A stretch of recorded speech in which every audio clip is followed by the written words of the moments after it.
Islamophobia tuh bawaannya kalau yang berbau Islam, berbau Arab, curiga atau khawatir atau takut atau bahkan benci, ya ikhwan. Kalau udah dengar kata ini berbau Arab udah benci, ya ikhwan. Ini berbahaya sekali. Seperti pengalaman kita dulu di Purwakarta, bagaimana bupatinya benci betul dengan assalamualaikum sampai minta diganti dengan sampurasun. Atau sekarang saudara kita lihat gubernur Jawa Barat, ada rumah sakit umum daerah di Jawa Barat, namanya Rumah Sakit Umum Daerah Al-Ihsan. Nah, kenapa dikasih nama Al-Ihsan? Karena dulu waktu bangunnya kerjasama Pemda dengan basis Badan Amil Zakat. Nah, karena uangnya nih dari umat, dari infak, sodako, zakat, dibangunlah itu rumah sakit umum daerah. Jadi nggak sepenuhnya itu duit dari APBD, nggak sepenuhnya dari anggaran negara, emang dari infak dan sodako umat. Nah, maka itu pengurus basis kompromi dengan Pemda dulu, ya udah kalau gitu kasih nama Al-Ihsan. Tapi ada yang gerah. Nah, tahu-tahu gubernur sekarang minta ganti dengan welas asih. Saudara, kita nggak katakan welas asih itu jelek, tapi ada urusan apa Al-Ihsan diganti dengan welas asih? Kalau gubernur mau bikin rumah sakit baru, kasih nama welas asih, silakan. Nah, jadi ada aroma, nggak suka yang berbau Arab, berbau Islam. Nah, ini kita jauhkan. Sikap rasis semacam ini haram buat umat Islam, ya ikhwan. Haram, karena memang beberapa waktu yang lalu sang gubernur ini terang-terangan dalam ceramahnya dia menyerang Islam. Jadi dianggap Islam ini agama pendatang, yang leluhurnya bukan leluhur bangsa Indonesia. Bangsa Indonesia punya leluhur sendiri yang leluhurnya jauh lebih mulia daripada leluhur-leluhur yang menyebarkan agama Islam. Ini ngawur ini, saudara.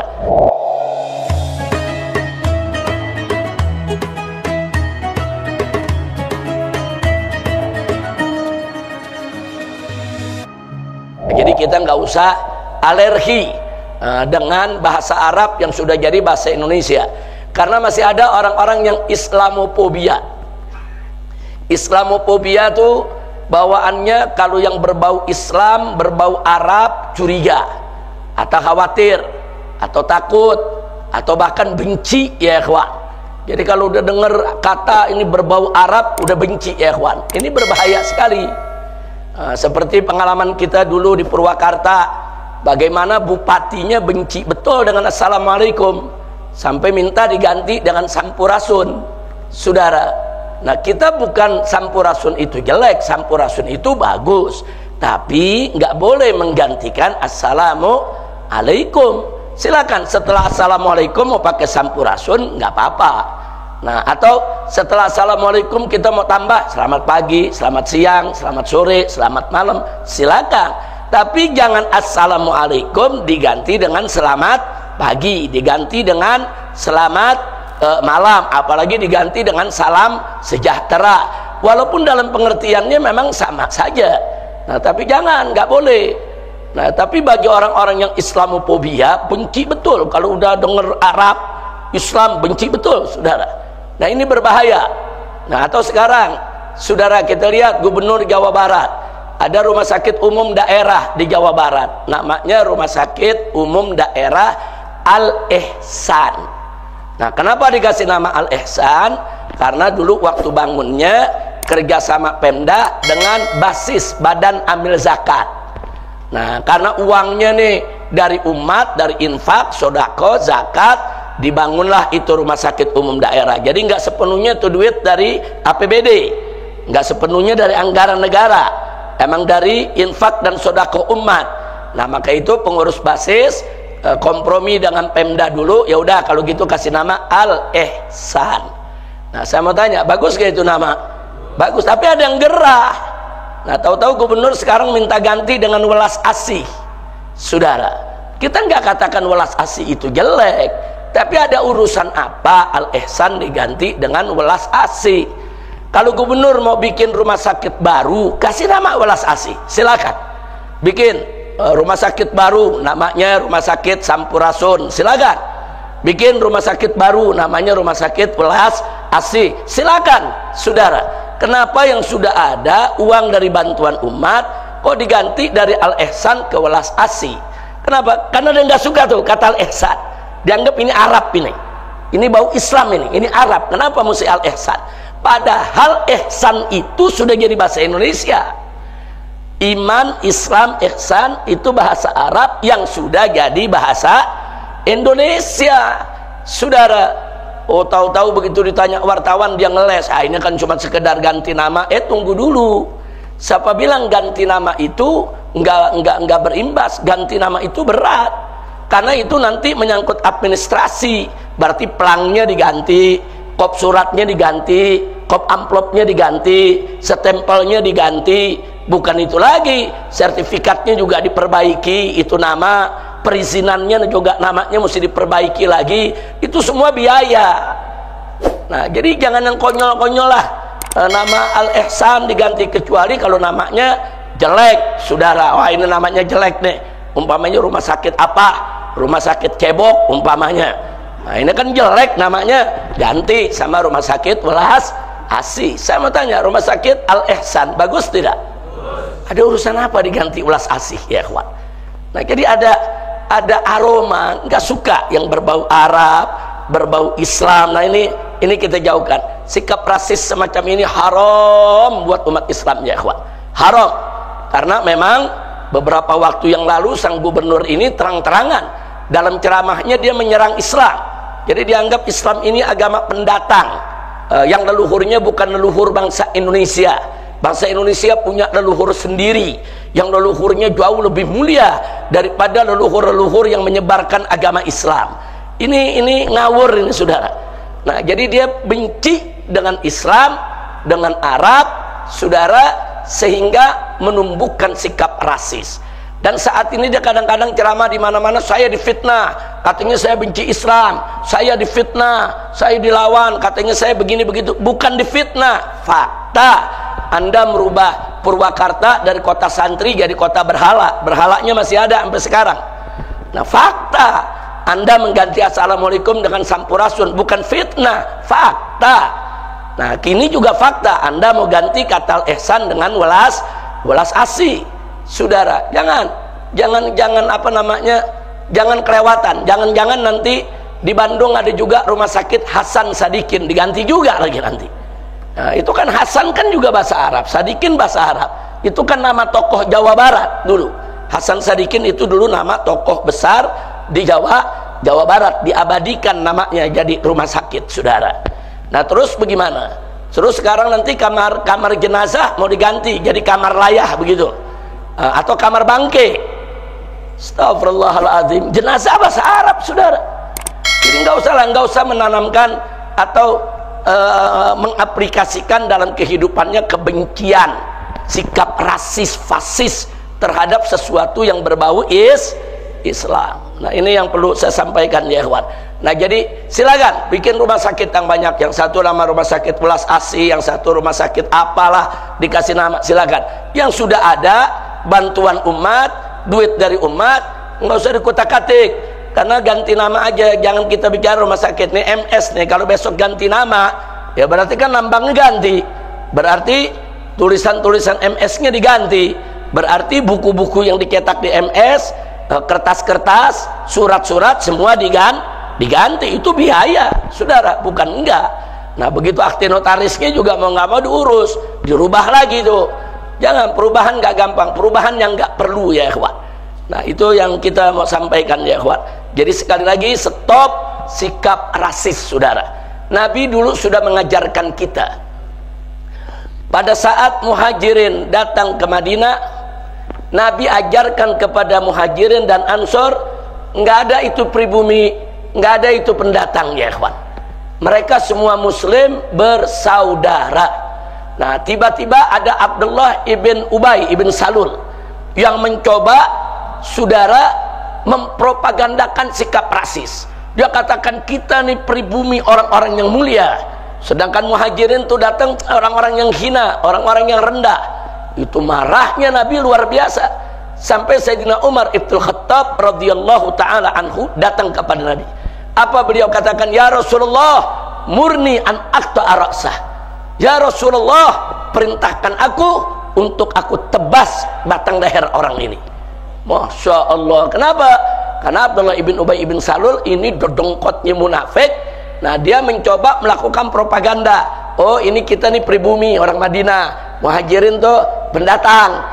Jadi namanya pendatang tuh nggak boleh begini, nggak boleh begitu, bla bla bla bla. Kita lebih mulia dari mereka. itu dihapus dalam Islam.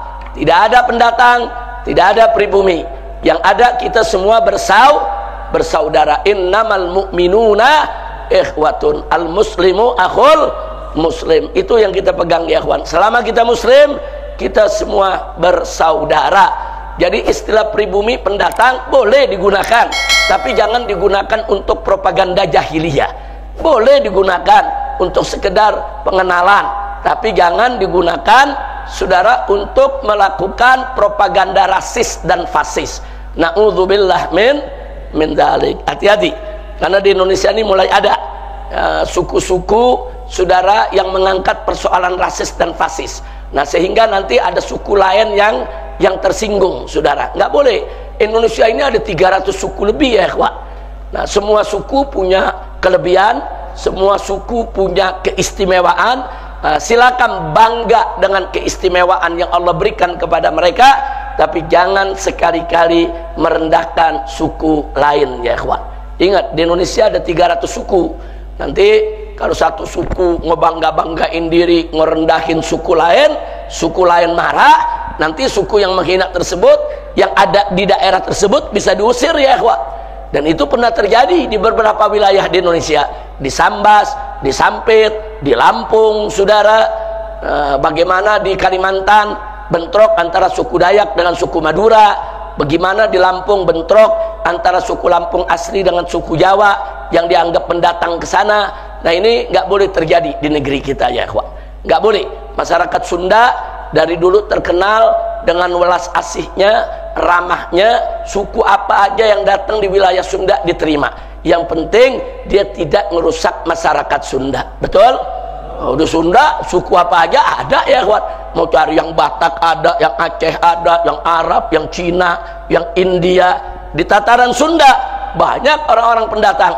Tapi karena memang masyarakat Sunda terkenal tata keramanya, welas asihnya, welcome terhadap tamunya, alhamdulillah. Mudah-mudahan. Jadi sekali lagi, jangan lagi ada tokoh siapapun yang coba-coba menyebarluaskan Islamofobia. Kita lanjutkan ya ikhwan. Jadi akhlak pengertiannya lebih mendalam, saudara. Setiap akhlak pasti ada nilai peradaban. Tapi setiap hadarah, nilai peradaban, belum tentu ada nilai akhlak. Makanya kita bedakan. Nah, baik. Fal Islamu huwa aqidah syariah wa akhlak. Islam itu adalah akidah, syariat, dan akhlak. Nah, ketiga unsur ini menjadi satu kesatuan yang saling mengikat dan saling menyempurnakan, melengkapi satu sama lainnya. Wala tatajazza. Nah, jangan kita pisah-pisah, jangan kita bagi. Jadi saudara, antara Islam, ihsan, iman, Islam dan ihsan, ini kalau kita bagi hanya dalam pembelajaran. Oh, rukun agama ada 3, iman, Islam, ihsan. Silakan. Tapi di dalam pengamalan nggak boleh kita pisah. Mana boleh kita ada iman tanpa Islam?